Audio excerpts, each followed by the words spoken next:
Bonsoir à toutes et à tous. Merci d'être avec nous pour ce nouveau rendez-vous consacré à l'actualité des marchés. En cette fin de semaine, les investisseurs referment les carnets d'ordre avec un marché qui retrouve un peu de souffle à Casablanca, tandis que les tensions géopolitiques continuent d'influencer le rythme aux places financières internationales.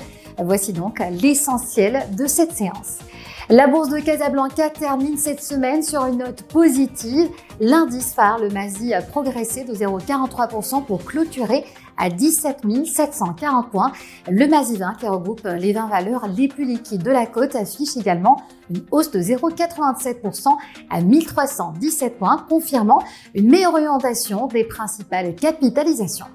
Les échanges dépassent donc les 164 millions de dirhams, principalement réalisés sur le marché central action, signe d'une activité toujours soutenue. Du côté des valeurs les plus échangées, Cedep Marsa Maroc s'impose en tête avec un volume de 21 millions de dirhams, suivi d'Etisalat Al Marib également autour des 21 millions, puis Holcim Marsa Maroc avec près de 19 millions de dirhams. Et au terme de cette séance, la capitalisation boursière a dépassé les 1015 milliards de dirhams. Et au-delà de la place casablancaise, ce sont les marchés mondiaux qui restent suspendus à l'évolution du contexte géopolitique au Moyen-Orient, avec des répercussions directes sur l'énergie et sur les actifs financiers.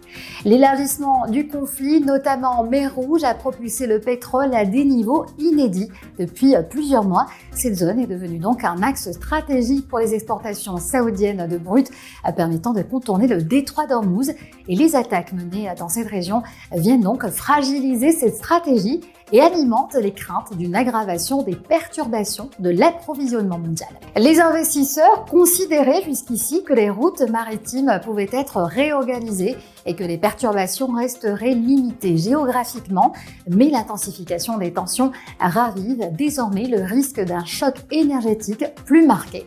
Dans ce contexte, le Brent, référence mondiale du pétrole, a bondi de 7% pour atteindre les $100 le baril, un seuil qui n'avait plus été observé depuis le mois de mai. Le WTI américain a progressé lui aussi de 6,17% à $92 le baril.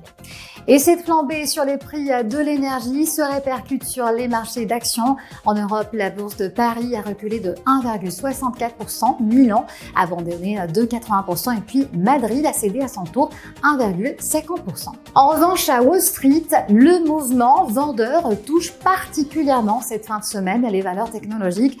Le Dow Jones a perdu 0,97%, le Nasdaq dévisse de 2,15% et le S&P 500 a abandonné à son tour 1,21% dans un contexte où le secteur de la tech reste fortement pénalisé. C'est la fin de ce point sur les marchés. Merci de votre fidélité. Excellente fin de semaine à vous tous, excellent week-end et rendez-vous lundi pour un nouveau tour d'horizon avec l'actualité boursière sur EcoBourse.